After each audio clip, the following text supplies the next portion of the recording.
Loveline, coast to coast.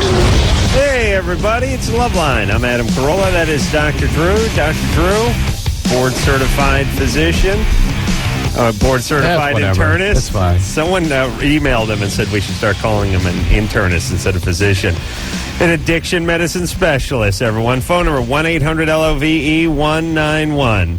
All right, tonight we're going to talk about Cannonball Run, which is on USA, the USA Network, and it starts this Sunday at 10 o'clock. Am I right? Yes? Yep, you're right. Good.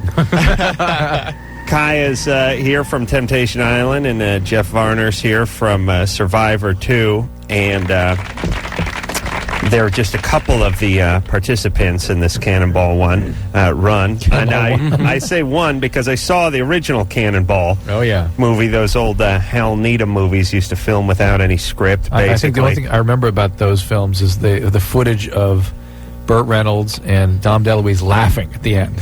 Yeah, half hour of them laughing. I think that was the second Cannonball one, because of the first one, I don't think they were in it. No, I just remember cheering the Cobra, the 427 Cobra, trying to beat out the Daytona Ferrari. Thank you, Huel, being an American boy. But I've seen some of the commercials. I got the idea. It's a 5-day show, right? Right. It's almost like Roots. I mean, in the sense, I was trying to think of other TV shows that have taken place in succession, where you left off one day and picked it up the next. They haven't done this in a while, have they? Prime time? No, I don't think so. I haven't heard of it done like this. And it goes New York to L.A. Right. And 5 different teams. Six different teams, 6 different automobiles. Is there mixing and matching of teams as you go? Oh, you stay with the same team, but the teams are somewhat mismatched. Listen to this team. Listen to this one. A committed, loving couple is paired with the guy's ex-girlfriend. Yeah, that's a good one. In a car. That's a good one. That's bad. Well, do they know that's coming? No, they don't. No. They don't even realize they're getting a third person until a couple days into it. Two playmates and a seminary student. Wow. It's an interesting matchup. Won't be going back to school. And are you guys paired up? Yeah, we're in the same team. And is it a 2-man team, or is there a third person Susan in there? from Survivor. Susan Hawk. Susan's our third member. And you guys, what car do you guys get?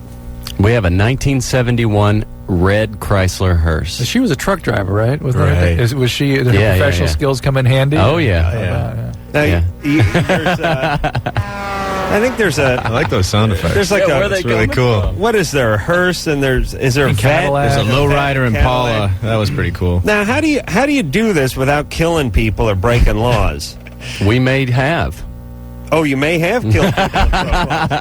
Well, what are the rules? I mean, obviously, you can't just floor it and go 110 weaving in and out of traffic. Right, I mean, you have to be some ground rules, right? You can't break the laws that have been set up. You can't speed. I mean, that's illegal. But, I mean, if your foot accidentally, went down on the gas pedal, and you ease up at times. All right, so you drive like when you're going to the airport. Something like you know that driving when you're running a little bit late and you don't care. You can't miss that flight. So there's that kind of driving.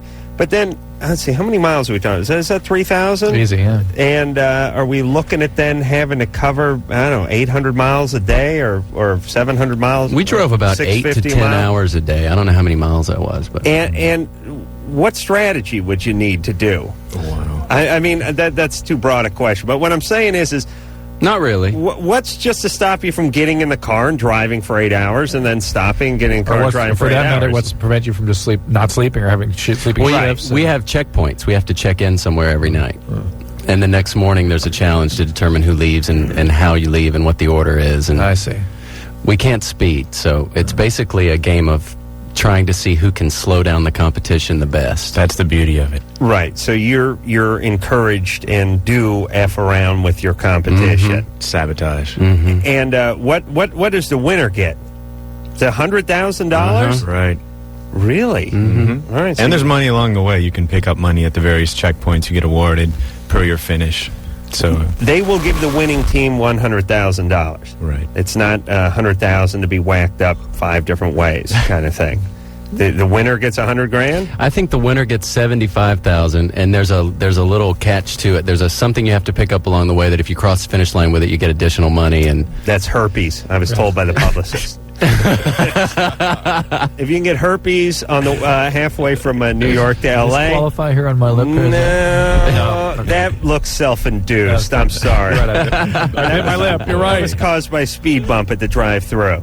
No, and I think crabs is like a bonus 5,500.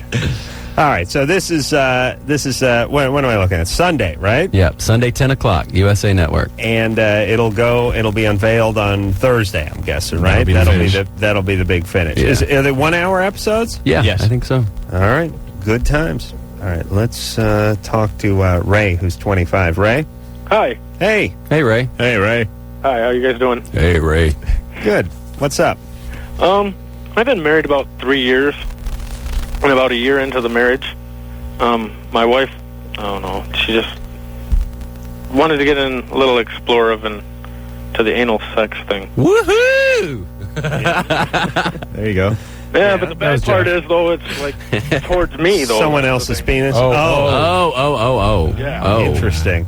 Right. And, I try to make the marriage work, but that's just like pushing a little too far for me, I see. Yes.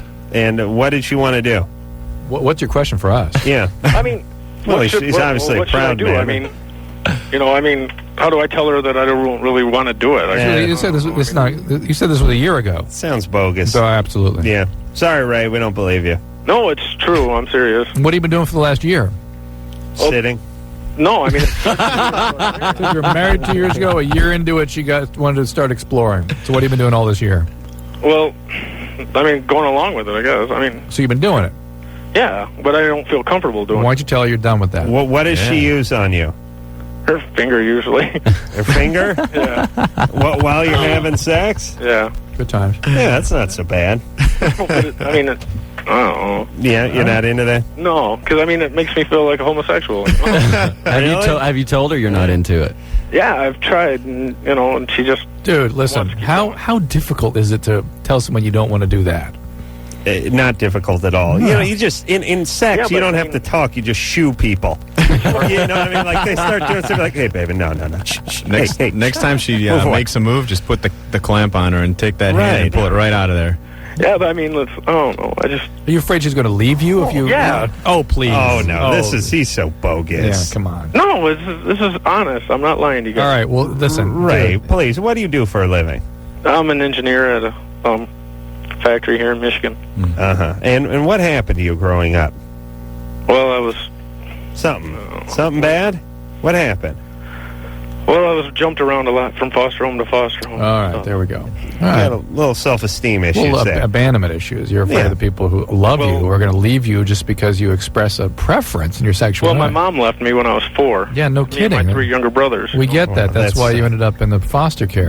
Was it because you told her you didn't want the finger, or did she just leave on her own accord? No, she got hooked up with a drug addict. Oh, okay. All right. I Ray- misunderstood. I thought mom was... Ray, hopefully you married a woman that's a little more able to stick with a relationship than your mom. And you asserting yourself in a gentle way about... I suspect your wife may be relieved. Frankly. She probably thinks you're into this. I don't know. I don't know. My thing is, if you can... I'm looking for a delicate word, extrude, at the right time. If you can just sort of time your bowels, that's enough. Do you know what I mean? That'll No. keep people away. If someone is trying to put their finger in your hiney and runs into your own finger, your own brown finger, before it actually makes it to your anus, Yeah. I think that'll slow them down.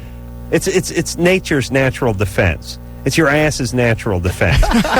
Go on, Adam. Please, tell me more. I have never said this before, but I'm stumbling onto something. I believe that's why poop comes out of your ass. Protect you from To other people's protect hands. your ass. We have a breakthrough.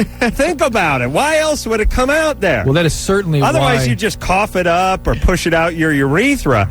But I believe it comes out there so people won't monkey with that area. That's why you grow all that hair back there. That's true. That's why God blessed me with a hairy crack. That's why I was touched by God in that area. Yeah. Now, So now there'll be Santa Claus with a cigar references. Okay, right? all right. Let's just move on. If that was a real call, I really feel bad for poor Ray. That was real. Sophia?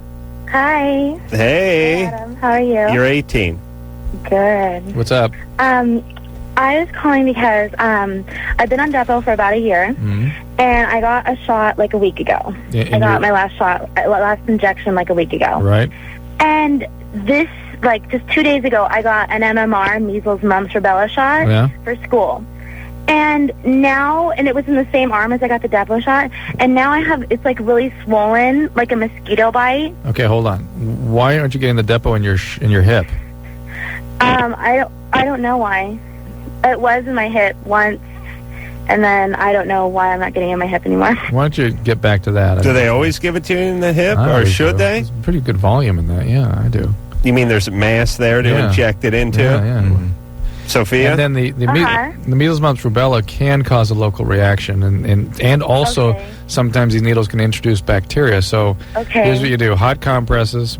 And if you start feeling bad, if you get fevers, or if it really starts swelling tomorrow, you got to call your doctor. You may need to be on some antibiotics. Well, is there anything? I mean, like, is there going to be anything wrong with either of them? Like, no, it's not. No, they will work fine. What? Oh, okay. You get measles shots at 18 these days? Now? Yeah. You do? Well, no. What's going on? The colleges are really, they're really uptight about vaccinations. They're really into it. And oh, really? I haven't gotten it, so. All right, Ben. You know, I've thought about something else. What is that big vaccination shot that everyone between the age of 30 and 50 has on their arms? Is that polio? I was looking at mine the other day and looking at a friend of mine's, and I said, they couldn't have put that inside the arm? They did. They used to do that also in here. Yeah, why not? Yeah, why on the shoulder? Like some sort of Nazi branding idea. Yeah, well, what kind of thinking is that? Well, what is that? We're going to scar this kid for life in a place everyone can see it? Why don't you just put it on your forehead? Yeah, because it's a test of manhood. The muscle. Listen, the muscle here. Yeah. I'm reaching now, okay? What muscle? This muscle is easy to get into. This one, you can accidentally hit the artery or the vein here. Well, why not in the ass or something? The shoulder. I don't like that thing. And, let me tell you what really bothered me. I was watching some sort of B caveman movie from the 70s. Guy's walking around in a loincloth. He's fighting a pterodactyl. Still has the There's the big polio scar, and it was ruined for me. I mean, I was pretty high, but it was still ruined because I knew all of a sudden it was not 20 million BC. This guy had a polio vaccination. What do they do now if they don't do this? What do they do? They do it liquid or something? What do they do with the polio now? There are various ways to do it, but the polio's gone. We don't have it anymore. Oh, we don't need it anymore. Great. And what is up that it left this thing? Was it a multiple syringes or something that was going into scarring? Is it just from one needle, and it created that weird sort of spherical, funky scar on everybody? That can't be good. And what was that, for like a 30-year period, or was that 60 years, or... I don't know. I think it was good question. But it wouldn't have gone back to the caveman days. No. No. And they wouldn't have actually fought dinosaurs? Not with the polio vaccine. Okay. All right. Now, you got to remember, I mean, when our parents were kids, their friends ended up paralyzed the rest of their life from a common infection, polio. Right, but look at us, scarred. Horribly. Casey? Yeah. You're 19. Yeah. What's up? Hi. Well, I'm 19 and 8 months pregnant. I'm single, and I was formerly a dancer. All right, so it's all going according to plan. No, it's so not. No, I see. Well, it used to be, when I was dancing and everything, it wasn't hard for me to find a date. A lot of guys found me attractive and everything. It was hard or wasn't hard? Oh, it definitely was not. Okay. So, but since becoming single and a mother-to-be, I cannot get a date. It's pretty much acted as a repellent. Well, so my initial question is, do any normal guys find women who are pregnant and attractive aside from the father?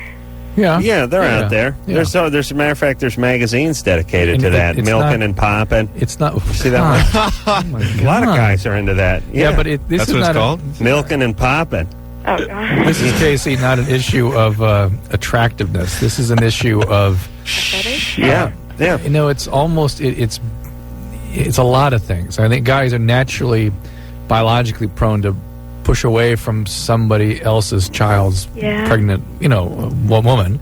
Yeah. And assume that there's a father involved in your life, and or the other side is not want to get involved with someone who's going to have a child. Does it change at all? after I have the baby? I mean... Yeah, because you leave the kid at home and you lie when you're out dancing. I'm not going to dance anymore, but see, it's like, I don't know, is it difficult for a lot of guys to, accept another child? Yes. Really? Well, wait a minute. Not impossible, but it's going to be an issue. You guys tell me what you think of this. I have friends that would not do it, and I have friends who might even be slightly more attracted to that possibility. It's a smaller percentage that would be, but I know a lot of guys who have married women that had children from previous relationships. Right. It happens all the time. No, and I feel like not. I'm so young. I'm already damaged goods. No. What it does is it sort of cuts down your group a little bit. Instead of 20 million guys, you get 5 million guys to choose from. Adam, hypothetically, do you think being a stripper is a more negative than having a child? No, because the stripper. Well, I lived with a stripper, so you're asking the wrong guy. Well, but I mean, do you think some guys would recoil? No, I'll tell you. Yes, a lot of guys would freak out over the stripping. Sure, maybe a larger percentage than having the child, but the stripper's fixable. Yeah, but I get them in a head. I chain them to the radiator, and they can't get out. That takes care of that. The kid, you can only chain to the radiator for so long. Then you got to feed him. You are making choices in your life, though, Casey. That are sort of narrowing the pool for you. Yeah. Right. All right. Well, thanks a lot. Hey, listen. First off, don't base your entire life over whether men are attracted to you or not. I'm really codependent. I know. That's what got you into stripping, and that's what got you pregnant. I know. And you got to let that go. Yeah. I guess I should start seeing a therapist. Couldn't hurt. Yes. Maybe you can date one. Or just dance one with you. You're out of... Yeah, you could barter. $90, 3 lap dances plus tip. Oh my God. All right. Thanks a lot. All right. Good times. And let me just put a word of warning out to a lot of the dancers. I really mean that the 8 out of the last 10 dancers I've got a lap dance from spoke to me openly about their children. Oh. Yes. Oh. Yes. Very bothersome for me and the penis. I do not. And it's my fault for asking, but you always do that small talk because you catch them in between songs. You catch them at the halfway point of Cherry Pie, and you're just sitting there and you're kind of riding it out till it starts the new song when the lap dance officially begins, so you make that talk. Where are you? What? Blah, blah, blah, blah, blah, blah. How late you working? Yeah, it sounds like wah, wah, wah, wah, wah. All you go is, here's all you can think. Man, this chick's got bad breath. And then you go, wait a minute, I bet my breath is pretty bad, too, because I've been drinking all night. I'm yelling in her ear. And it says, what do you do during the day? Oh, I'm a mother. You ask what do you do during the day? Well, you sit around, and there's not much to talk about as it pertains to stripping. You see what I'm saying? Like other businesses, where'd you train? I sit down next to a guy who installs aluminum siding. I can talk to him for 4 hours about the aluminum siding. Right. You guys put that Sisocraft weather stripping up, or do you just put the siding straight on the paper? What about an application where you got stucco up there? You're going to put some wood runners, or do you just put it right onto the stucco? I could talk for 4 hours, but stripping is like, how long you worked here? 2 days.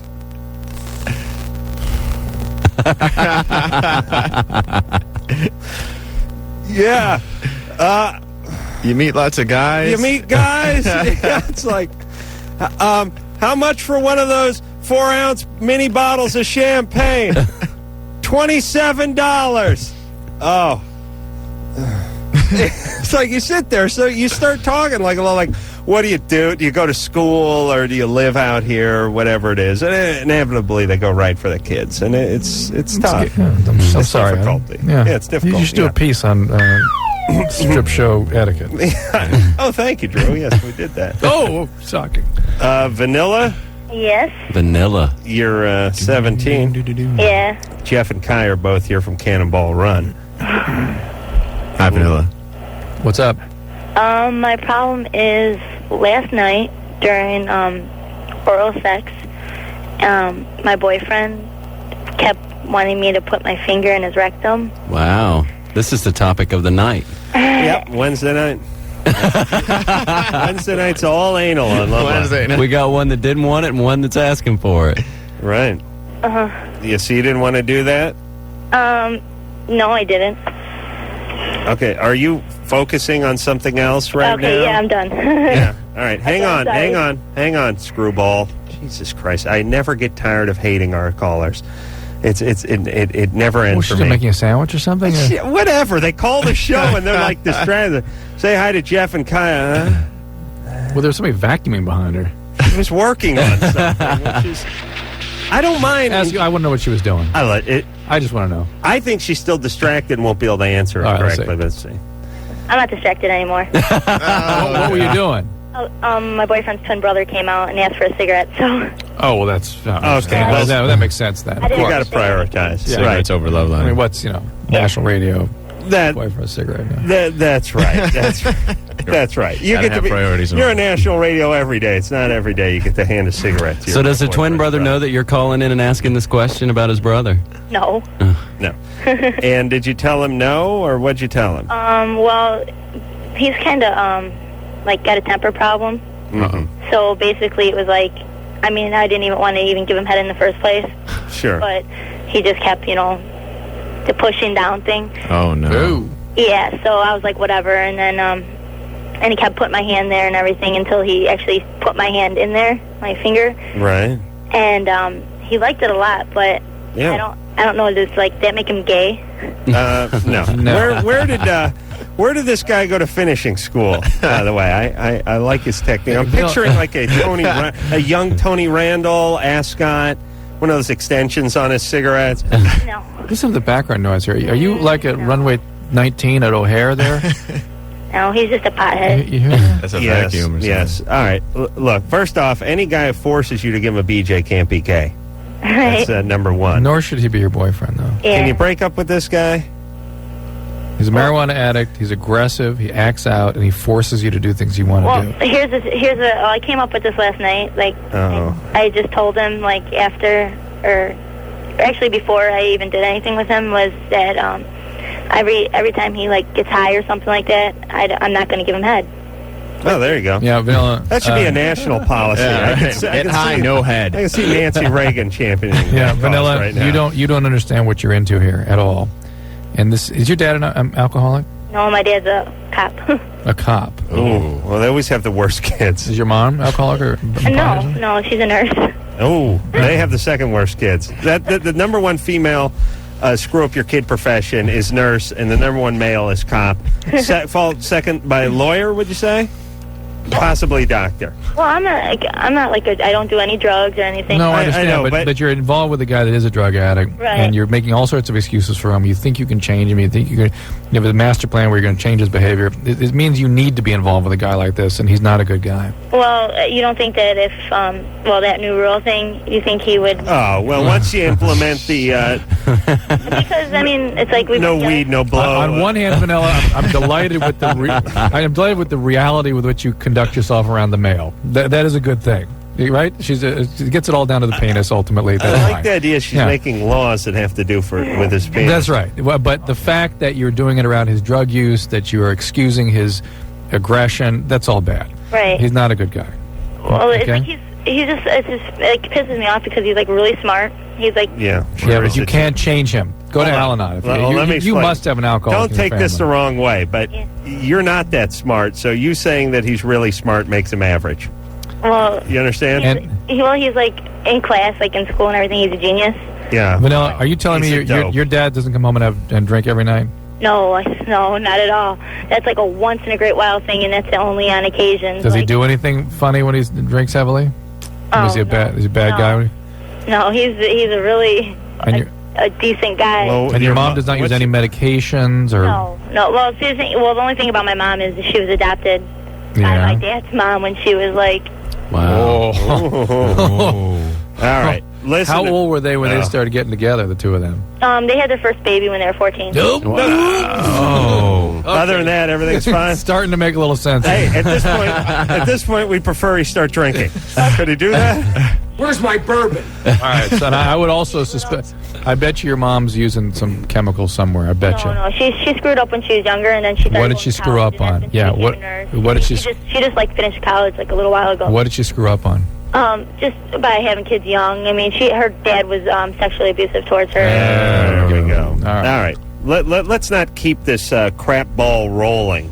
Can we? Can you just dump this guy? I really care about him a lot. All right. Well, there's a book out there called But I Love Him. Have him you go read that book. Shove your hand up his ass, and you forcefully perform oral sex on his stoned penis, and enjoy your life. Enjoy life. Have a few kids and keep it going. Okay? Keep it going. Whatever crappy family you come from, keep it going. Have the kids. But here's my point. Make sure you screw your kids up too, all right? Right, I'm not having any kids. No, have the kids screw them up, and then they, in turn, can screw their kids up, and we can just keep this big crap ball going. Yeah. All right? All right, good times, baby.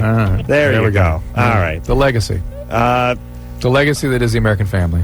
Suck off the bong, no suck off the dong. That would be my Nancy Reagan-esque policy, whether you smoke the weed, I don't give it. And what guy gets high and like starts with this sort of rape light? Yeah. You know what I mean? Right. I mean, that's I see. Okay, has a couple of cocktails. That's one thing, but smoking the weed and sort of wrestling with the lady to give you the oral sex and put the finger in the ass. That's a weird combination. It's a little bit aggressive. You would think just the opposite. Maybe the weed is like I get stoned and I like sit up and I go, I should rape, and then I lean back down and go, forget it. I'll rape tomorrow. We'll be right back. Tomorrow, right? Where's my calendar? All right, rape for tomorrow.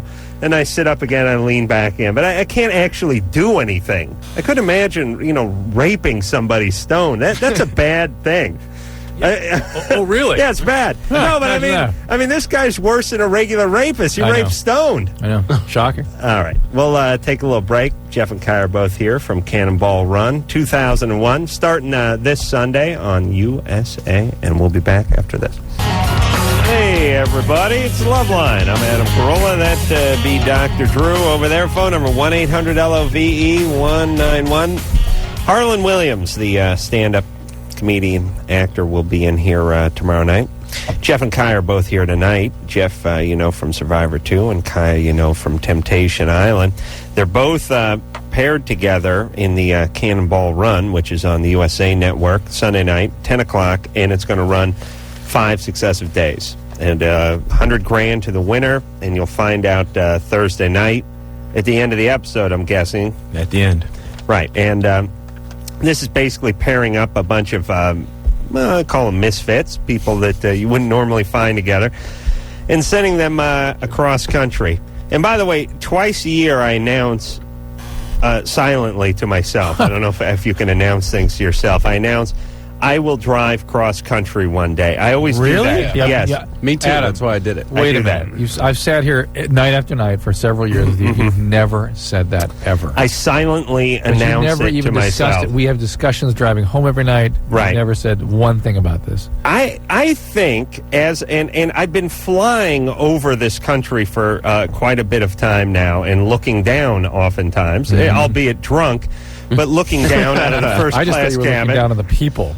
I like to do that, yes. But I do that when I'm at the airport. Oh, that's right. I stand up on the chair and look down at the help, as I wave my first class boarding pass around. But I've been, I just flew from, I was in Colorado and I was in Las Vegas, and I'm going up to Yosemite this weekend for a wedding. And it strikes me that this country has so much different terrain and so many places, and you think it's populated until you get in a plane and just start flying toward Denver, and you look down and you don't see anything between L.A. and Denver, pretty much. Yeah. And there's beautiful highways out there, and what a way to see it. Just drive to Denver. That will cure you of this curiosity. It will? Yep. Oh, yes. Because basically what you see, the 80, 70, 60, 50, those highways down the middle of the country, right? Basically what you see, about 80% of the ride, nothing. Corn or desert. Right. But that's it. I'm from North Hollywood. That's kind of exciting to me. Like corn? Well, maybe not a corn, but like a cow. A cow I could get it up for. I mean, figuratively. I mean, you see a cow. I didn't even know what they were called till I was like 26. What route did fat thing with the tail? What route did you guys take? It was all over the place. Very non-specific route. We went we went all the way down to Georgia to begin with, and then kind of cut across the south and went north, and then a little further south, and it was mixed up. It wasn't a direct route. Was it all highway? The trans interstates? Well, it wasn't all highway. No, it was supposed to be. And how long did it take to film it? 10 days. So it's not 2 too weeks. bad. No, That's not bad for that sort of undertaking. Yeah, not at all. All right. It's something fun to do. This and will we see your progress charted on some sort of map or something? I think so. We can see that. They may even have a telestrator. Here they are. Are there going to be people at the home studio that are sort of commentating and keeping? I think so. I think there's a host in the studio, and then there were 2 in the field with us. And then at the finish lines for each checkpoint, you'd have a big group of people gathering, and then they'd interview you, and like a real race. Right. And always a chick with big boobs and tight shorts waving a checkered flag. Yeah, that's great. That was consistent every time. All right, let's talk to Diane. Diane? Hi, Adam. You're 40. What's up? Hey, Diane.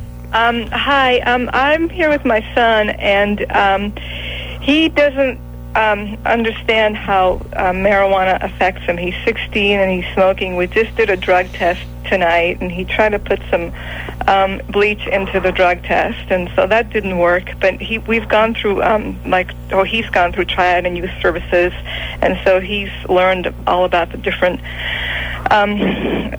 things that happen to him. But he doesn't really believe how if he only smokes once every couple of weeks, how much marijuana affects his brain. First of all, that's not what he's doing. I guarantee you. No way is he smoking once every couple of weeks. Well, hold on. No way. What's his name? Kai. Oh, he's on the air. Is it Kai, did you say? Yes. Kai. All right, Kai. Cool. And Kai, are you stoned right now? No. No. Okay. He was, but now Mom got on the horn. This is a nightmare, Kai. You're bumming my high, both of you, by the way. Picturing my mom now. So, first off, I want to know about how you tried to get the bleach mixed into the urine sample. They put it under their fingernails and they flick it in. I just want to know, what was it, how did you get busted? She smelled it. She smelt it? Yeah. Oh, that's funny. You got to admit that's funny. I mean, Kai, win, lose, or draw, you're going to have a good laugh about your mom drug testing you when you're 16 and you getting popped for trying to put bleach into it. A for effort. I mean, you guys would all appreciate that now, right? If you had that story under your belt. It happened when you were 16. And your drug... Now, how does the drug test work? Where do you get it, Diane? You just buy it at, Long's Drugs or wherever. You can. You just buy them over the counter. Yeah. Yeah. Can't buy... What kind of society are we living in when you can't buy crab shampoo, but you can buy drug testing? This is Nazi Germany. This is no longer the United States. Think about that for a second. You can buy crab shampoo, can't you? You can buy the stuff that doesn't work. The stuff that does work, you got to go talk to somebody about. It's great. Oh, yeah, that's the thing. It's like, it's great. Well, I'd like to explain this to aliens. Yeah, we make a few different kinds of drugs. The ones that don't work, you can buy those all you want. And the ones that do work, you got to get in line, pay extra, and get a Jeff prescription. Seems to know a little bit too much about the crab shampoo. Oh, yeah. What? Yeah, what do you know about that crab shampoo, Jeff? You can buy it. All right. Yeah, if you know somebody.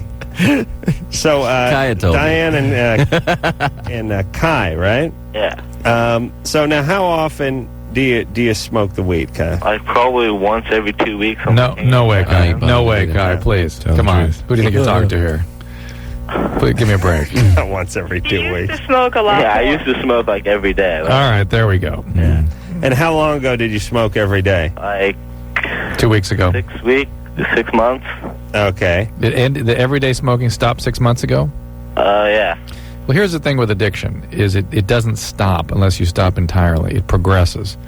And as long as you maintain a relationship with addictive drugs, your addiction will progress. And while you think you may be controlling it now, as many young people can kind of control it for periods of time, you're just fueling this eventual progression of this disease. You have any alcoholism in your family, Diane? Yeah. Sure. Yeah. Yeah, your dad? Yep. Yeah. And so you're an alcoholic. And anything you do, even though you're not using alcohol, the speed, the acid, the pot, the ecstasy, these are the things you're going to use, and they are all profoundly addictive. And at your age, the problem is these things can damage parts of the brain and also can delay your development or prevent your development. There's some evidence that suggests the right frontal part of your brain, which you use to sort of negotiate development and the usual psychological milestones of adolescence, shrinks if you smoke a lot of pot. So you actually no brain there to use in development. You just all you become is dependent on the drugs to manage your feelings. So you're saying it's okay to smoke the weed? That's what I'm saying. Okay. Thank you. Look, hold on. It's not all that bad. But here's the problem, Kai. I can smoke pot because I don't have the alcoholic gene. You can't smoke pot because you got the alcoholic gene, and you're gonna spin out a little with it. You'll keep going. You'll keep progressing. Okay. You understand? Yeah. I know. Listen. I know it sucks, but believe me, and I know your mom's a big pain in the ass, but she's really doing the right thing, because we talk to people all night who are 10 years from where you are now. The pot has led to many different things, but not anything of any substance. Right. No progress in their life. Right. It's the one thing it doesn't lead to. Right. So that's it. I'm sorry there, Kai. All right. Hey, can I have your pipe? I mean, I'm an adult. I can make decisions for myself, right? I mean, he doesn't need it anymore. All right. And Diane? Yes. You're a pain in the ass, but you're a good mom. I appreciate that. And Kai, you do got to appreciate that your mom, who knows your dad better than you do, and knows about addiction, does not want to see this for her son, who she loves very much. And Diane, more than as much as bringing down structure, you got to go some Al-Anon. That's going to help him too. All right. So you got your work to do too, right, Diane? Good luck. Yes. All right. Take care. You. All right. There we go. They seem kind of okay. Kai kind of seemed okay with the whole thing. Yeah. Mom was busting some balls, but not too many. She's doing her job. She's doing her job. Yeah. That's a good point, Kai. Parents are, that's a job, everybody. Right. Amongst our calling population, that's quaint. Right. A mom's actually a mom. Right. Mm-hmm. And not a buddy or a peer. Right. And I don't think you should get in your kids' business too much, but if there's a history of addiction in your family and somebody's stepping over the line, then you got to step up. Mm-hmm. Do it because you love them. Yep. All right, we'll take ourselves a little break. When we come back, we'll speak to Cameron, who's 15. When he masturbates, his chest turns red. Oh, good times.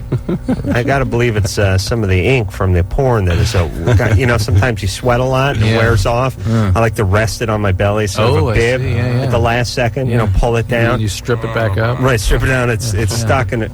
Yeah. All right, we'll be back. Hey, everybody, it's Loveline. I'm Adam Carolla. That is Dr. Drew over there. Jeff and Kai are both here from Cannonball Run 2001. This will air Sunday night on the USA Network. That's August 5th through the 9th. It'll go 5 nights in a row. It'll start at 10 p.m., and it'll go from New York to L.A. Why New York to L.A.? Why not L.A. to New York? I think the original Cannonball was from...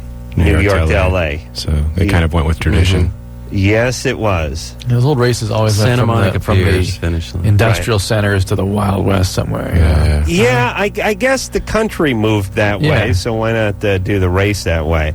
And I guess there was like 3 movies. I never saw one of them. 3 or 4?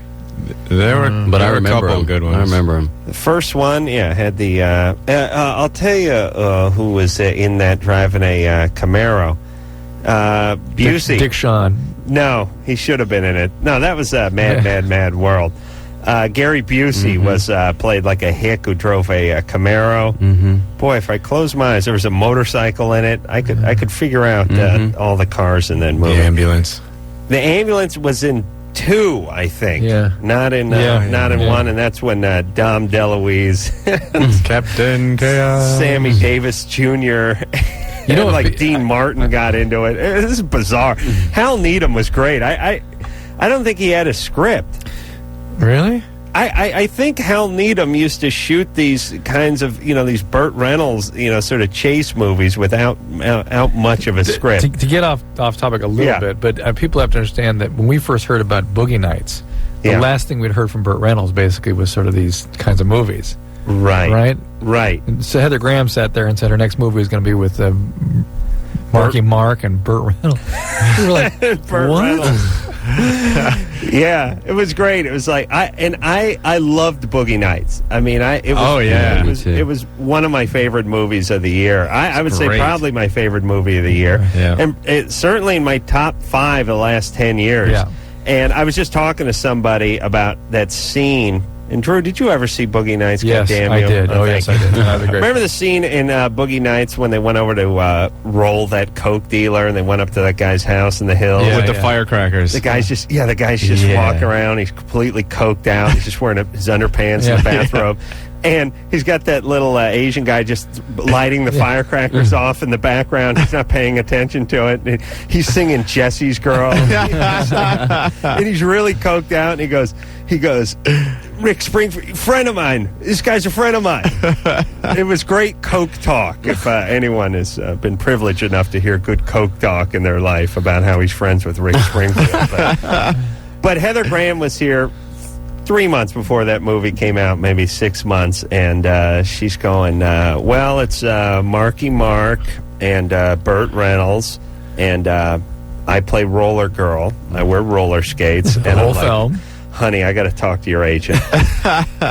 Because, I mean, think about before that, think about Marky Mark or Mark Wahlberg, and think about Burt Reynolds before Boogie Nights. You were like, oh my God, what happened? Oh, and Adam was like, oh, who is your agent? You're a nice looking young, you're good at, what the heck? You need a new agent. This is ridiculous. For opening shot was, well, that's going straight to video. Yeah. Oh, no. I've run into her a time or two, and she apparently has not forgotten that. But is that true? Yes, I did talk to her a time or two. And she remembered that. Oh, absolutely. That's very funny. Yes, but I did love that movie. Cameron.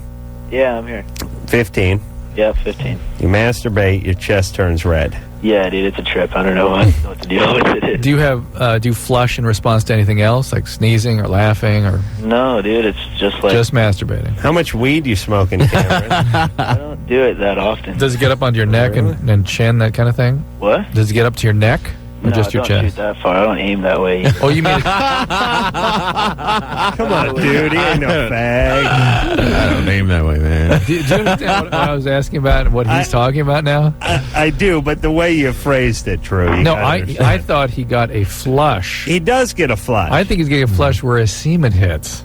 No, dude, my semen don't hit my upper chest. Yeah, but where do you get the red flushing? Even in his gravity boots, it don't make it that low. You know what I'm saying? Where do you get the red flush?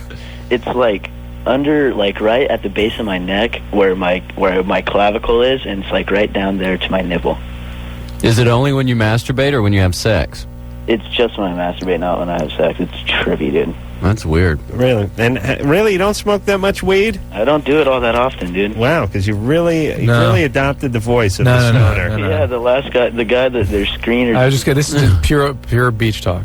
That's what that is. This is pure beach talk. Oh, he's from Huntington Beach. Yeah. Oh, yeah, Huntington Beach. But your screener asked me if I do acid, and I was tripping out on it, so I was like, no, dude, that's not me. All right. Well, give it a few months. Yeah, but... All right, so, Drew, what is this? Yeah, I've heard it's mast cell degranulation, if you must know, and there's parts of your chest and neck that people will get these flushes in response to emotional stress, things...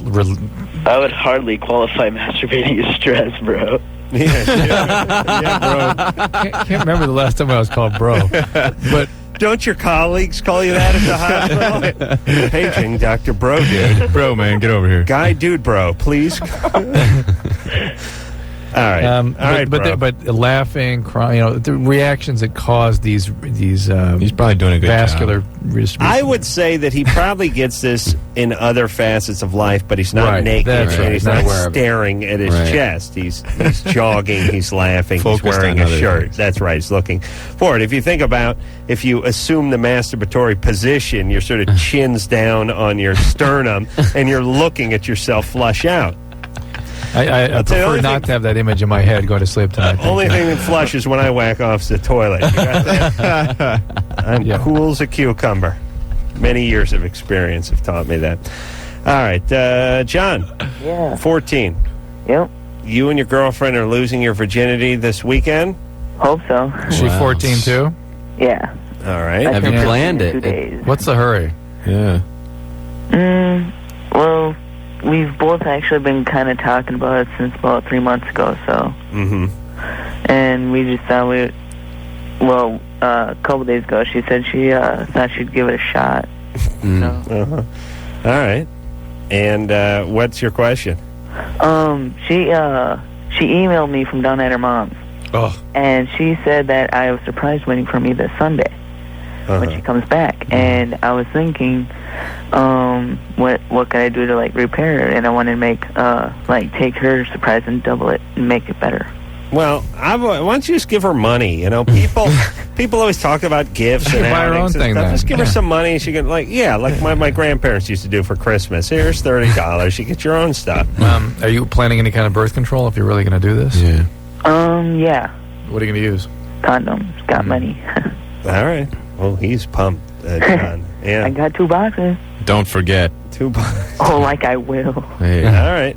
And you're asking like what's an appropriate gift for her? Or? Yeah, to make repair or like repay her services. You see it, bro? All right. Like give her a surprise back. I see. Well, why don't you last longer than 10 seconds? We probably will. Be all the gift she needs. And, wear the condom and take it nice and slow and be very thoughtful and gentle. But you wait about 24 months. It'll be the best gift you could probably give her. All right. We'll take ourselves a little break. We'll be back.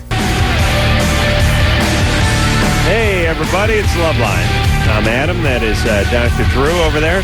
Harlan Williams is going to be in here, the comedian actor, tomorrow night, who I saw in Montreal about 2 weeks ago and said hi to. So, that must be him. That's Harlan doing a chainsaw. It's a weed eater.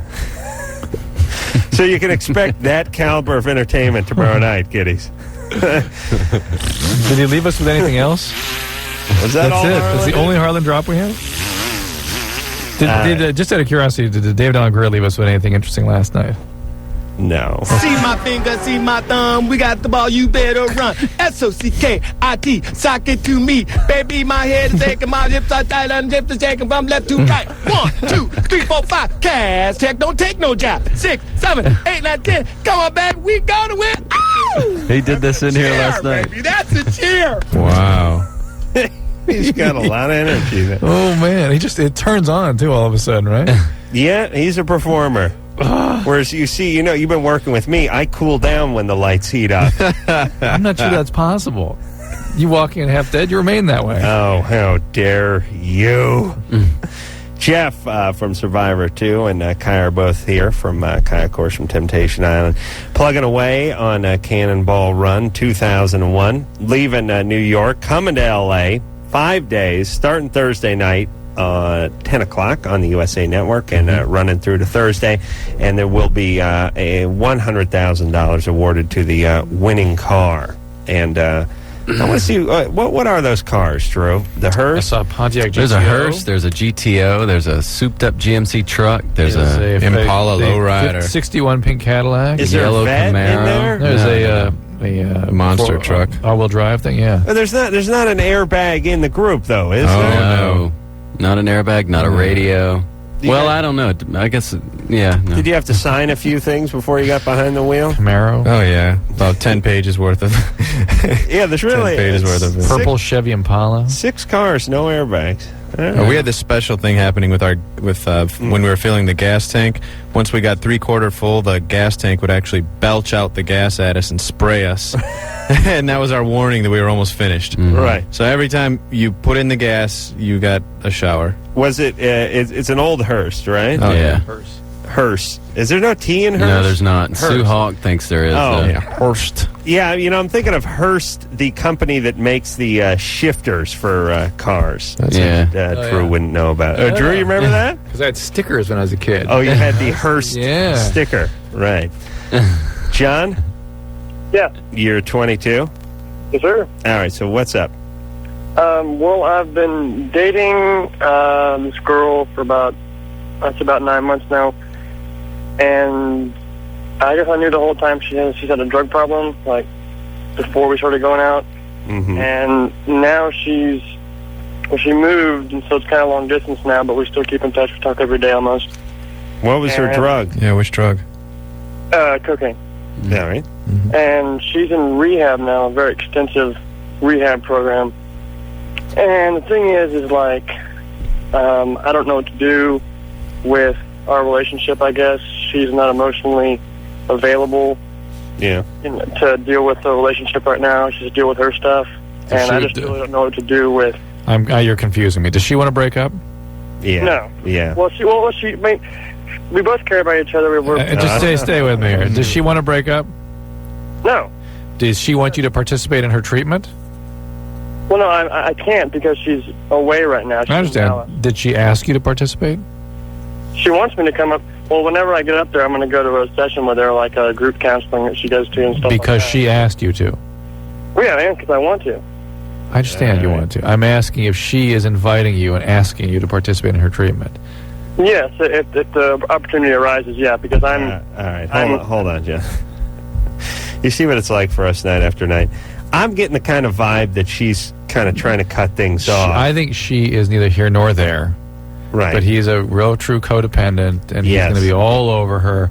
And I suspect she did not ask him to participate in the treatment, but he's going to go do it, God damn it. Well, each time he answers it, it starts off as if she'd asked him to participate. Except when I asked that. And then there's a little explanation. Yeah. At the end, it sort of trails off. Well, it trails off if an opportunity presents itself. Right. John?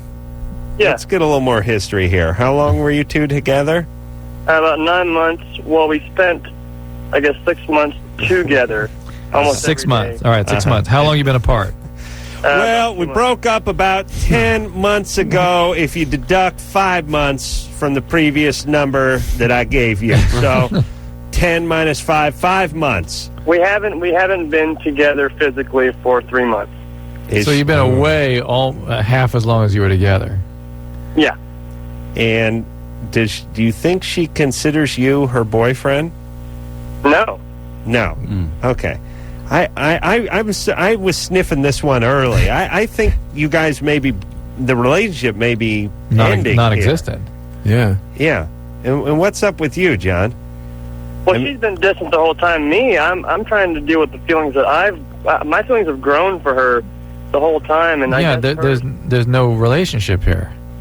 I mean, well, there was a relationship when we were together, but when she moved and started rehab, she started going through, her changes that she has to go through rehab. Well, and stuff she like that. stopped getting high, basically. Yes, I mean, she was high when you were together with her. No, she wasn't on coke. She was clean the whole time we were together, but she was taking Ambien to sleep, and she was abusing that. So. All right, she was on drugs the whole time we were together. Well, a little Ambien. Come on, John. Please, John, don't give a qualifier. She was on drugs the whole time you guys were together. Well, she's taking a sleeping pill. Yeah, what's Ambien again, doctor? Hypnotic benzodiazepines. Sleeping pill. Yeah. Hey, hypnotic. She has insomnia also. She has. Okay, but John, here's the question: what are you doing trying to save her? You're 22. I'm not trying to save her. I care about her. Why are you so hell bent on this person who doesn't want a relationship anymore?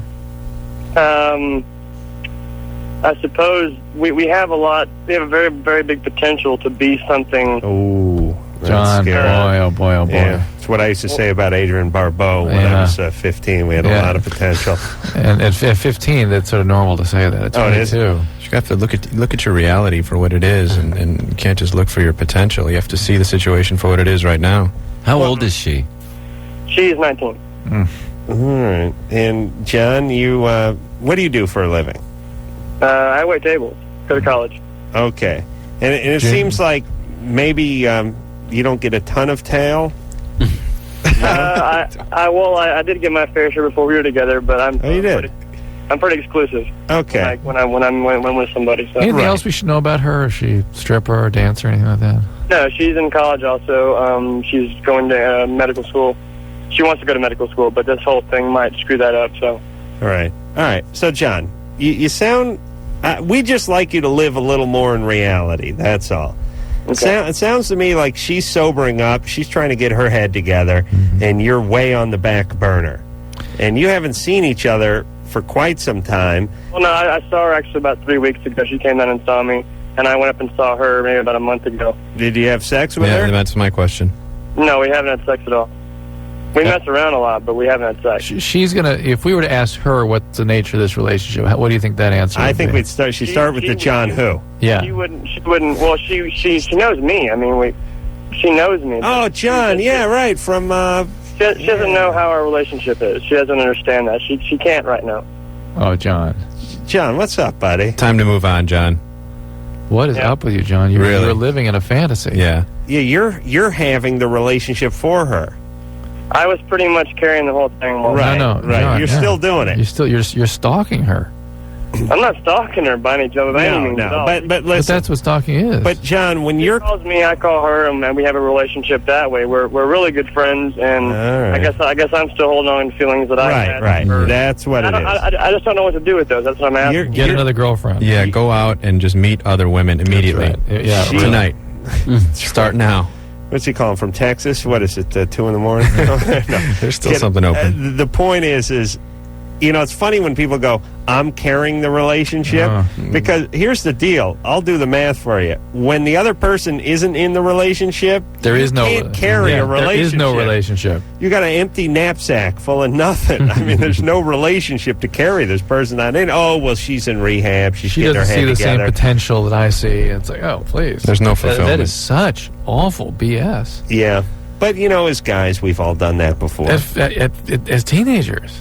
Yeah, he's getting a little old for that now, that sort of heavy fantasy. And how did we know they weren't having sex? I would just love to hear her version of it. John who? Oh, he's such a good friend. I love him. He's always there. I call him all the time. He bought me tennis bracelets, so I gave him a handy once. Oh. All right. John, we're giving you tough love, but you're in college. You seem like you're doing okay for yourself. She's far away and out of commission. Don't save anybody. Just find an equal. And by the way, she is going to be instructed not to have a relationship for the next 12 months. Right. So, lay off. Scott? Yeah? You're 20? Yeah. What's up? How's it going, guys? Good. I love this man show. Oh, thanks. I just got 2 quick questions for Drew. This morning I found, it looked like what's a pimple underneath the base of my penis. Right, you can get those. Yeah, and it just popped like a few hours after I called in, like trying to go to the doctor. Good times. Yeah, just wondering. You were trying to go to the doctor for that? To get it looked at. I didn't know what it was. That's fine. What a puss. At 20?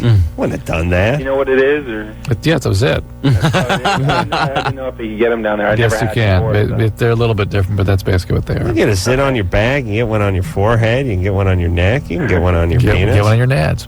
Get one on your nads. You're in the clear. Oh, yeah. Okay, one other question. I'm not circumcised, and when I have sex, I can't pull the tip, the foreskin past the head. And I was just wondering, do you know what are the dangers of getting circumcised in my age? Or it just hurts. Really? Yeah, and that's one of the reasons people get circumcised is they get the stenosis of the foreskin like that. Would they give you a general or local? I mean, I think they might use a spinal. I don't know. And Drew, weren't we talking the other day about there's local, there's general, and there's, what's the third? Spinal. Spinal? I thought it was another thing. Well, there's twilight.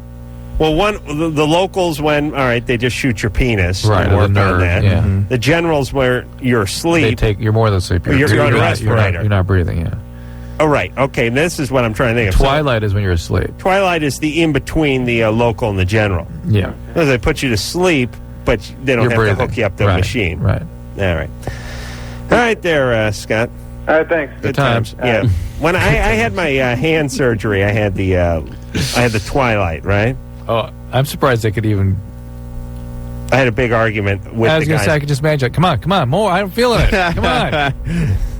No, I had my, I had a great argument. I had some surgery on my hand about a year ago, and I had this great argument with them about why they didn't need to take my underpants. Because you go into a hospital and they're like, hey, give me the underpants. And you're like, I'm here to pick up my brother. They're like, I don't care. Give me the underpants. And you're like, I'm just going to be in the waiting room. Sorry, we need the underpants. It's like, okay, listen, I understand you want the underpants. How about a goddamn bathrobe? Not one that ties in the back while I'm all drugged up so my hairy ass is hanging out all over the place. Drew, what is that? Are they intentionally trying to humiliate their patients? Yes. They give you a gown, which is... There's a giant basket as you walk through the door. You saw that. Leave dignity here. Yes. They're really... It's like some sort of prison camp where they're trying to break down the people that are in there. Sure. It's the man's operation. We need the panties. Give me the underpants. Do they need the underpants for hand surgery? Hand surgery. Listen, you're not going to be awake, and who knows what kind of restriction of blood supply that waistband might ultimately result in. Give me a worst case scenario about me having my underpants on while you're operating on my left hand. What's the worst goddamn thing that could happen? I kept saying to him, it's policy. We're going to need... You know why we need the underpants? In case you get an erection and you have to walk around with the boner in your sheer gown on, like one of the Stepford wives. And the thing's tying the back, and of course, after the hand surgery, you're not doing a lot of tying. First off, I don't know how to tie stuff behind my back that well, especially when it's up from the small of the back a little bit. So inevitably, it's getting hooked on stuff. Your ass is hanging out. It's sheer. It's cold. Let us keep the underpants. That's all I'm saying. Or if our underpants aren't good enough for the hospital, provide us with some underpants. I like underpants on. When I go to the beach, I wear underpants under my shorts so my nuts don't hang out. I'm lying drugged up in front of a bunch of strangers and they want my underpants? As I recall, you had quite a crowd around you arguing about this. I just want my underpants. You're doing hand surgery. I came visited you, didn't I? Oh, yeah, maybe you did. Yeah. I don't remember what that crowd was. Yeah. All right. What the hell's going on? Where were we, Drew? Right. Ironically enough, I'm not wearing underpants right now. Isn't that funny? That's a big argument. Tanya? Yes? You're 18? Yes. What's up? Well, I had a question for Adam, basically, because you're, host of the Man Show, and I want an opinion, really. What do you think of women with pale breasts? Not small ones, just pale ones, where you can kind of see the veins. I mean, unfortunately, I've had an instance with a guy, and he wasn't too hot with them. So I was wondering, just as an opinion. What if the ones that they're little, like almost translucent, like no, you can see them. Unfortunately, I have two colors of my skin, white and pink. Those are the two colors. I've tried tanning cream. It's just blotchy. Even when you tan. And I have some, cancer in my family, skin cancer. So of course I'm not really big on tanning too much, and really, I'm leaving for Germany in 2 days. I just wanted to find out. You can tan naked in Germany. Wait, what do you see? You see the glandular material under the skin? You can see the veins. You can see the blue. It's not, it's just white, and you can see blue and different things like that. That's fine. Yeah. Okay. You had some guy react negatively? Pardon? You got some guy react negatively? He just wasn't, he's more into the Britney Spears look, I guess, or something. So, I mean, they're not small, and, at all. And you have large breasts? Well, 32D. Oh, that's nice. Yeah, that's good. What's he complaining about? Nothing crazy. Well, I was just curious. I want to know if all guys think that way. Wait. I want to know. I want to be a fly on the ball here. What actually went down here? Oh well, making out. He looked down my shirt and he was like, went back to making out. It was just not an instant I usually deal with, kind of thing. Did he say? Did he recoil or react or say something? It was a look. I was like, let's just keep kissing. But he didn't say anything. No, not really. Maybe he's not into, Or maybe he didn't even notice that, and it's your insecurity about it. Yeah. It could be that. I'm not sure. I just was curious. And wait a minute. You have a big, beautiful rack, though, right? Yes, I do. You're proud of that. Yes, I am. But because you wouldn't be calling up talking about how unattractive your breasts were unless you really felt they were attractive. Well, but I wanted to find out a guy's opinion. A girl is completely different. We have at least some self-esteem normally. I have some self-esteem. Yeah, but women are pretty good judges of what is. Hold on, you have no self-esteem, or you wouldn't be calling this crappy show. Please. No, I'm just curious because then if I have the chance, I'm going to go ahead and no big deal. Go to Germany, no big deal. Right, but if I put the kibosh on the whole thing, you'd cancel your trip tomorrow? Yeah. No, of course The Germans are notorious for hating veiny breasts. Of course not. I will not. The four of us are looking at each other bewildered. I just want, Tanya, let me get some stats here. Okay. You're 32D. Yes. Right? Uh-huh. Which is a great combination of numbers because you have this small. People mistakenly think, oh, she's a 38, she's a 42. That just means a big back. Yeah. I mean, that's just big shoulders, big lats, and oftentimes fat. What you want is a small first number, and what I got basically in high school. That's what you're looking for as far as grades. Math grade? High school math grades, which you're looking for, 30. If you find a 32D, that's a winning combination. But I don't know. Calm down. How tall are you? What? How tall are you? About 5'9". 5'9", and how much do you weigh? About 135. And, wait a minute. Right. 5'9" is tall. Now, I'm picturing a big ass now. No, I run, I swim. 5'9", 130. My mom jogs, and she's got a big ass. Wait, 130, 5'9", that's pretty thin. She's 135 on the radio. You're right. She's got at least 140. What about 140? I range between those two. What do you range between? About 135, 140. Okay. All right, I'd say your range goes up to 150. What? Okay, but just listen. Quiet down, Vanny. So, but you have the big rack. Yeah. And how's the shape? What do you mean? Like, don't point out they're round? The shape of the breasts. Yeah, I'm pretty lucky with okay. And guys, look, that's number 1 and number 2. And whatever color or shade they are is a distant third. I'm sure, even you being the connoisseur that you are, have never mentioned color. How big are the areolas? Oh, my God. Well, seriously. Huh? I don't know. Well, if I put my fingers together, like at the thumb knuckle and I guess my hand or whatever, it's about less than an inch or so or something. I don't know. Your thumb knuckle in your hand? Wait, no. I mean, like it looks like about less than an inch or so. Well, okay. Make the sign. I haven't looked down my shirt or anything recently, so. Well, I love when people do that. You've been living with your nipples for 18 years. You think I got to look down my pants to size up my balls? Maybe. I weigh them every morning. Are you kidding me? Well, I don't know, Adam. Do you? Sorry. All right. Listen, Screwball. Your breasts are fine. Hopefully you'll meet a lot of nice guys in Germany. Okay. Thank you, Adam. All right. Good times. No man show in Germany, Tanya. Sorry. Yeah. I was my brother-in-law is a German guy, very uptight. Which reminds me, we should sell this show in Europe. There's so much crappy American talk radio. Oh, there is. I lived in Germany. It's unbelievable. It's unbelievable.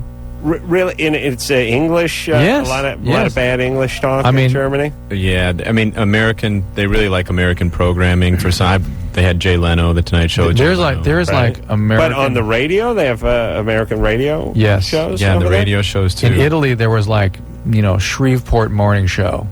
Oh, really? I mean, like crappy local morning shows sold over to Italy, and it's like unbelievable. Interesting. And it's just on the radio, not on the internet or anything like that. On the radio, you're driving through, Tuscany, listening to crappy American radio. Really? I thought, why is this?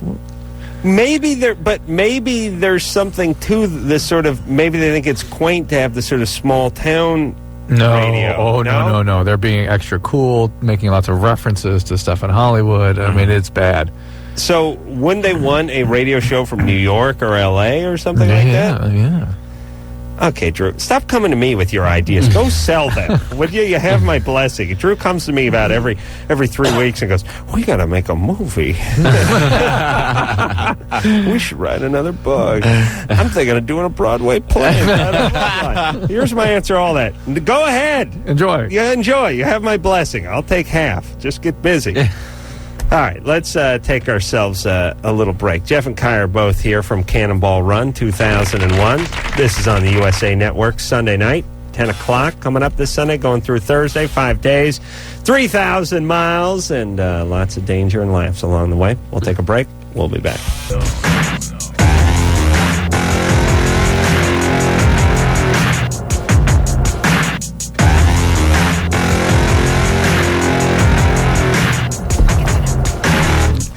Hey, everybody. Love Line. I'm Adam. That's Drew. Jeff and Kai are both here.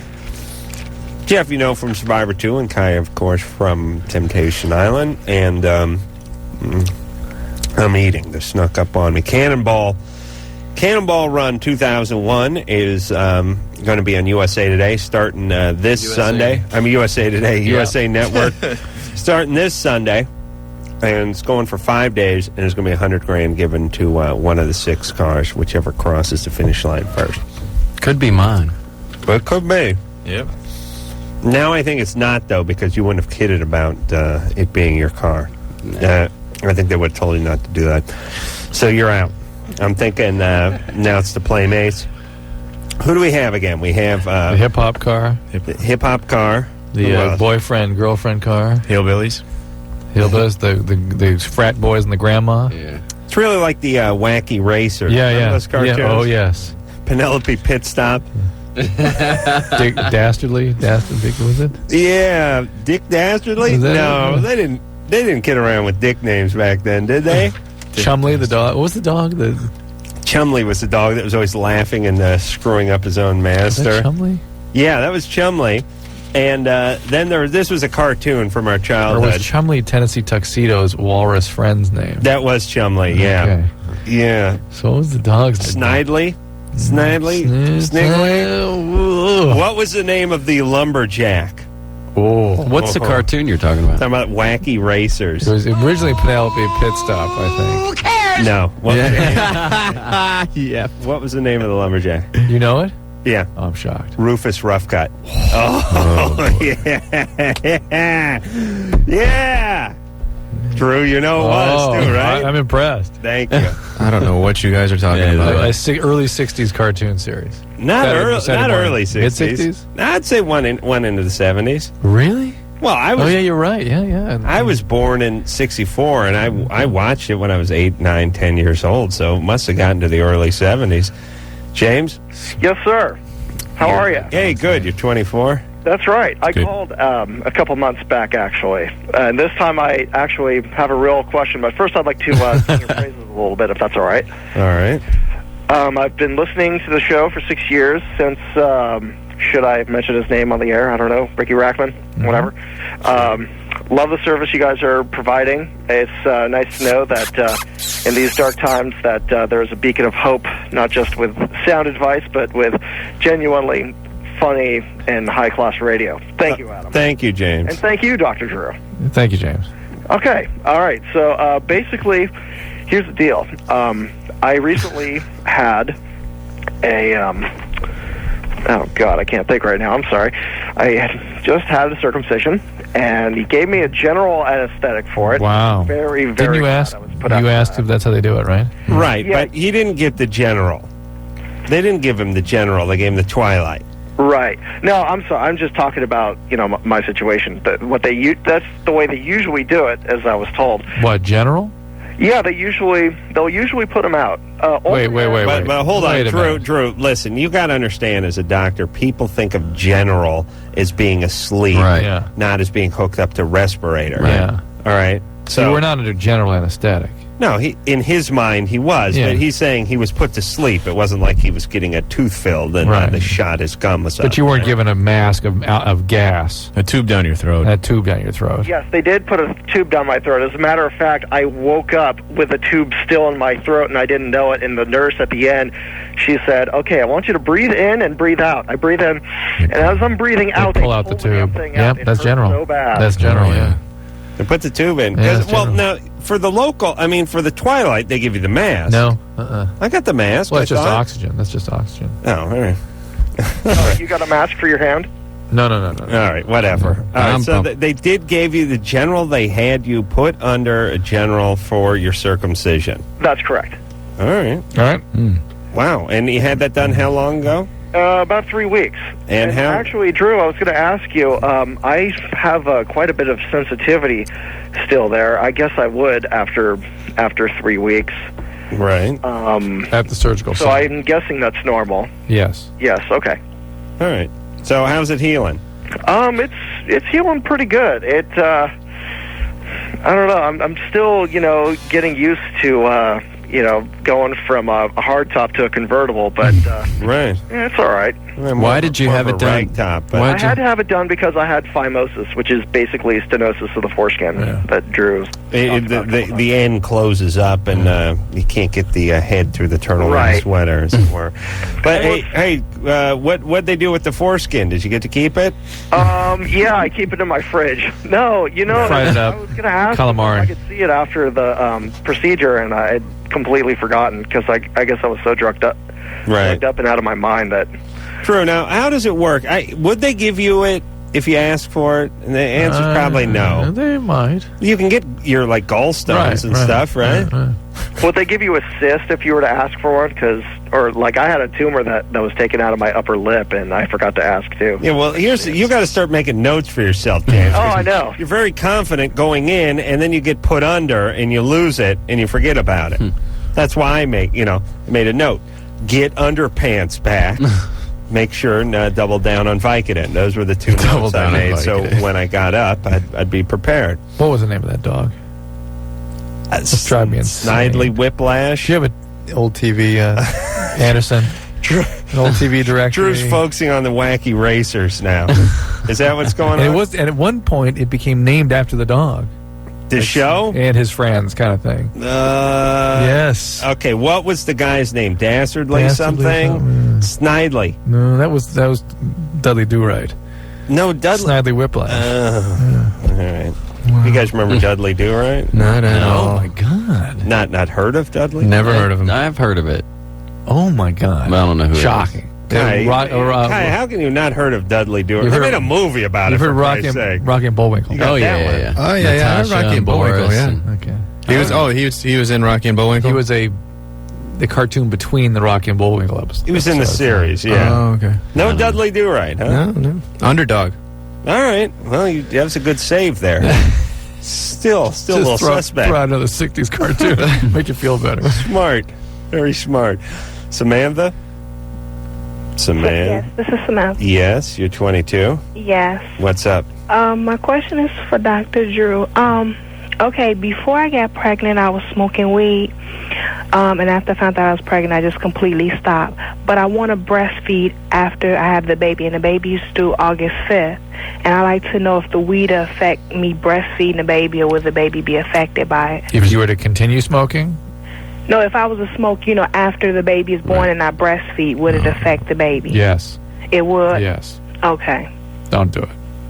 Nah, don't. You're mama now.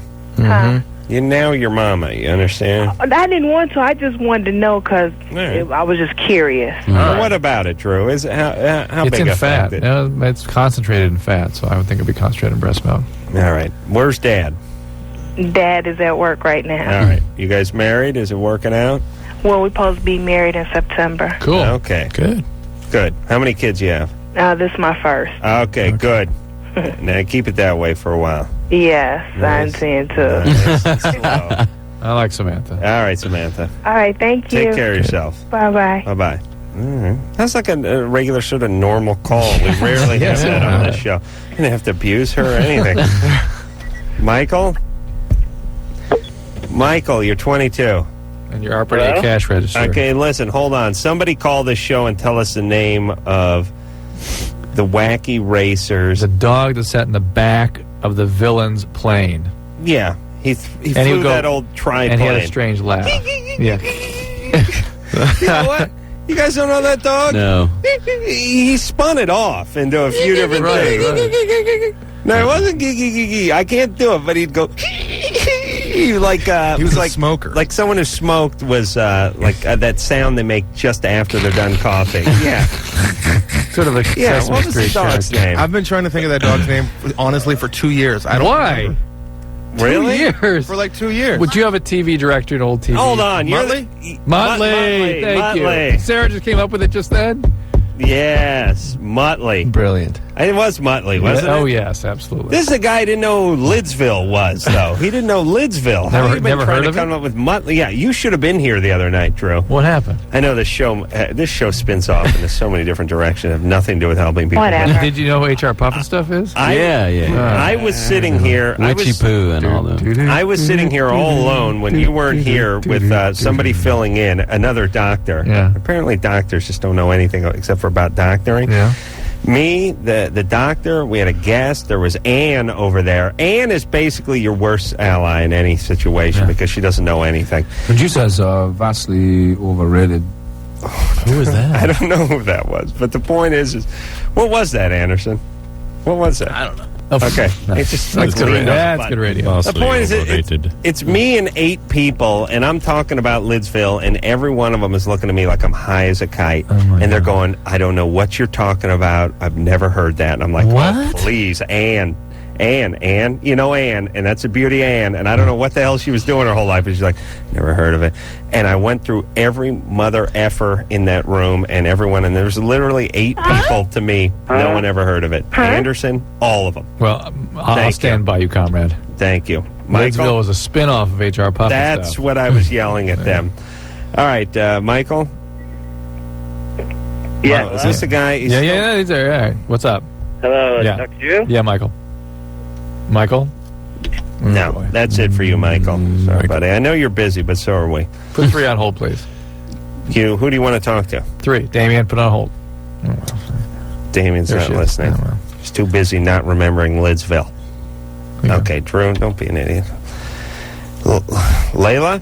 Yes? You're 23? Yes, I am. What's up? I want to talk to Dr. Drew about how to get psychiatric help when you're, like, on a budget. On a budget or nothing? Basically nothing.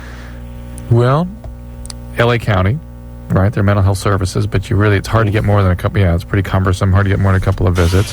What's your problem? Well, I go through these episodes where just like really depressed for a couple of weeks, sometimes a couple of months at a time. And, then it gets better for a little bit, and I kind of feel it coming back on. And it seems like it's getting progressively worse. All right. Well, you live in Los Angeles. There's a teaching institution over in Pasadena called Fuller Theological Seminary that has prorated and very inexpensive services. They're really quite good. So you go to Fuller Theological Seminary, but I do think you ought to also see a physician, A, to make sure there's not a medical cause of this, and B, to see if medication might not be of help also. Okay? And that's what I would say, Fuller, and then also check in with the county services. Hey, Layla? Yes. Here's what you got to do, too, if you're depressed. I was depressed, too. You got to just, you got to start walking. You got to go on walks. You gotta force yourself. Adam with listening to the classical music and you gotta listen to classical music and walk. You're only so depressed when you're walking and listening to classical music. You can only dip so low. But you have made a point though that you should be figuring out what your passion is, what you want to do, and do it. Yeah. Well, at least leave time for it. Here's the thing about depression: it's a cycle, and first thing it does is zaps you of your energy. And then the second thing it does is make you want to do things that you shouldn't do that are bad for you. And it could be nap, smoke weed, or just eat chocolate. So you give in to that. And each time you give into it, you sink a little deeper, and it makes it a little harder to climb out of it. And what you got to do is you got to go, I feel like ass. I don't want to get out of bed. I want to eat a box of Count Chocula, smoke a bong load, and watch Lidsville and call in sick to work. But you have to, pry yourself up and force yourself to start moving. And it's almost like you've injured yourself in a car wreck, and all you want to do is spend time in bed and recoup, and you got to go to rehab. And it's painful and it's awkward. You just literally have to force yourself like it's rehab. Like you see those poor people on the treadmill and they're falling over and stuff. They want to be in bed. They should be in bed. They got an injury, but if you stay in bed, your leg will never work again. And it's the same thing. And then not everyone has money for a psychologist or therapist or what have you. But I'm telling you, the best thing you can do for yourself is to get some exercise. Don't give in to whatever bad thing you want to do. Like I said, whether it's taking a nap or having a bong load, and just start getting out and moving. I mean, you're not really depressed when you're moving around, if you think about it. I mean, you ever been depressed when you're playing racquetball? Right, exactly. Yes. Oh, yeah. Drew has. But that was in the late 70s. That was in the late 70s. Absolutely. Everyone was depressed. Absolutely. That's when it was.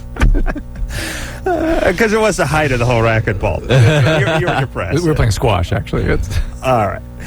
We're going to take ourselves a little break. Jeff and Kai are both here from Cannonball Run 2001. And when we come back, we'll talk to Nicole, who has asymmetry in her boobs. She claims one is an A cup and the other is a D cup. I don't believe that. I don't believe that. There's such a thing. There's such a thing, but I don't believe it. But we'll talk to Nicole after this.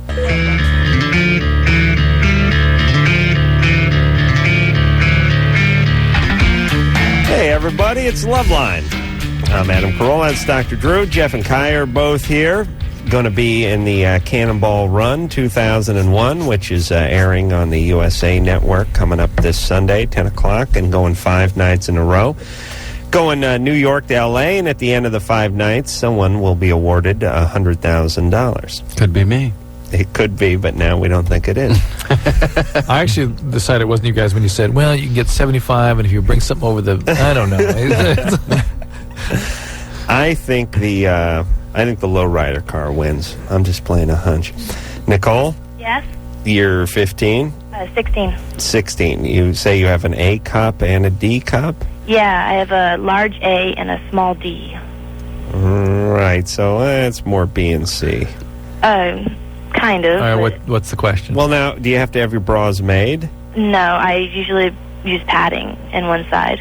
So do you use a D cup bra or C cup bra? D cup. You buy a D cup. Yeah. Nice. All right, so I'd date your right side or left side, whichever. Asymmetry of all types are very common, whether there's something directional, something's pointing in the wrong direction, or a size differential. These are very, very common. I You're have 15. It's true. I have one nut that drags on the ground and the other one that hides in my left nostril. I didn't mean to talk to you about that one on the ground. True. It sort of scares me when you're driving out. Sparks come out of it when I jog. But Nicole, again, you're 15. There's still some time for development. This may sort of improve as time goes along. I'm 16, and I beg your pardon. Sorry. Yes. It's just that it's been like this for a couple years. Mm-hmm. All right, it may be permanent, and that's normal. Well, common. Drew, would you say this? That the one is always going to be bigger, probably, but it may not be as much bigger as it is now. Things have a way of evening out, and I bet and after childbearing, things have a way of changing again. Right. All right. So Nicole, you should probably live with it for a couple of years, and then if it's still the same way when you're 18, then maybe start thinking about some sort of plastic surgery if it's bothering you. Yeah. Is it a big deal? Have people said anything about it? Yeah. The boyfriends? Oh, my boyfriend, he doesn't care. Well, there you go. Yeah, it's just that it bothers me. All right, well, if 18, 19, you're still very troubled, you could talk to someone about that. Okay. Right? Okay. Right. And listen, whatever doesn't bother your boyfriend shouldn't bother you physically. Right. That's always been my motto. There you go. Well, it bothers me because I have to wear things with bathing suits or always wear a shirt when I'm swimming or something. Right. Yeah, I could understand that being a little awkward. Yeah. But we all have our crosses to bear. Okay. You know. Nobody's perfect, don't worry. Right. Except for Kaya over here. And other than that, no one is perfect. Okay. All right. Good times, baby. Okay. Think of all the other things that could be wrong with you. Okay. Okay. All right, bye. Take care. Let's talk to Eric. Eric? Hi there. Hey, you're 39, is that say, Drew? Yeah. What's up? Yeah, probably your oldest listener. Listen, okay, first of all, I've got a real important question regarding servicing a woman or pleasuring a woman orally. But before I get to that, I can do your Muttley laugh. Oh, good. All right. Let's hear it. And you being connoisseurs old enough to remember, you'll know this is a good one. All right. Here it comes. That's it. That's pretty good. Yeah, I can do that. That's even better. Yeah. Was he on the Laugh Olympics, that particular? Remember the Laugh Olympics? All right, Nick, what's your question? We got just a couple minutes here. All right. You're all the time telling us to service or pleasure women orally, but yet you're not addressing the fact that there is a health risk. How are we supposed to do it safely? Well, they have a dental dam, but that's sort of impractical. No one seems to use that. You're always talking about we shouldn't be raising the bar, and yet you're telling everybody to service their women orally. That raises the bar. That's another issue I have. Shouldn't raise the bar. Not safe, and it raises the bar. Well, we're talking about not raising the bar. Yeah. You mean if all the guys do that, then the guys are going to have to do that? I talk to a lot of guys whose penis does not function very well. They say it's too small, or it goes off too quickly, or it doesn't work. I then, as a consolation, say to them, don't focus on it because it ain't working. Focus on the oral. Women like that more anyway. I don't tell every guy to do this. I tell the guys who have problems in other departments, namely their genitalia. But as far as it's probably, it would be safer to just have oral sex with a woman than it would be to have intercourse with her, right? Possibly. Well, I'm not sure it's been proven. You can't get her pregnant. It's got that. To my knowledge, it's only been proven that you can get HIV from being the receptive partner in oral sex from a male. It was you receiving something from a man. Oh, I see. Then you can get HIV. If you're receiving something from a man, so the woman, you mean, or another man? Well, whichever. No, but then you also wait, hold on a second. If your mouth is around a penis, you're the one at risk. I am. Okay. Okay. You are, Adam. Yes. I would be. Yes. What about because of that session, or because I'm just likelier to get it in the can 10 minutes later? No, because of that session.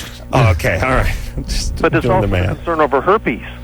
Yes. Herpes about your mouth giving her herpes. That's certainly a real My possibility. mouth getting herpes from her. Yeah, Right. You're more likely to give it to her. Okay, so listen, Eric. Yes. Not a way to go through life, though. If you want to use that dental dam, that's fine. Well, what about the raising bar issue? You have in the past ranted about guys who raise the bar. You pansy. Listen, Eric, if I thought you were serious and not just a jack-off, I'd get into answering your question. But I've labeled you a jack-off. And listen, this dental dam, which is basically a condom that you use for oral sex, is it's like. You know, it's like when you go to the meat section of the supermarket. Right. It would be like trying to eat the steak through the saran wrap. You get that much pleasure out of it. Hey, there's somebody named Dane, 17 online, whose girlfriend missed 2 pills last week. He wants to be able to have sex with her. She should have doubled up for the subsequent 2 days. Even then, for the rest of this packet, use a condom. Okay, until she's done with the packet and then gets back with the new packet. That's right. All right, we'll take a break. All right. Well, there you go. Another fabulous episode of Loveline. Let's see. We've waxed on about high school football, about cartoons in our childhood. Anything else we missed here, Adam?